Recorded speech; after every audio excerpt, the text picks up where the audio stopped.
আসসালামু আলাইকুম গাইস। আমরা 2.5 টন একটা জেনারেল আউটডোরের কাজ করতেছি। তো মেশিনটার প্রবলেমটা ছিল চোকিনের প্রবলেম, ঠান্ডা ছেড়ে দিত। তো এই প্রবলেমটা হওয়ার কারণ এই মেশিনটার কভার পাইপগুলা চুরি করে নিয়ে যায়। তো আমাদের আরেক টেকনিশিয়ান ভাই নতুন পাইপ দিয়ে এটাকে গ্যাস চার্জ করে দেয়।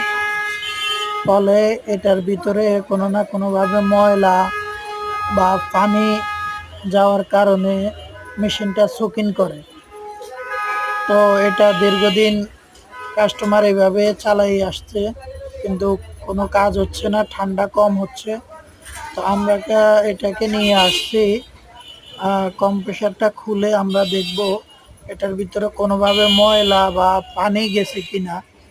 তো আমরা এটা ইনশাল্লাহ কাজ করব এবং কি পরবর্তী ফলাফল কি পাওয়া যায় আপনাদেরকে আপডেট দেওয়ার চেষ্টা করব।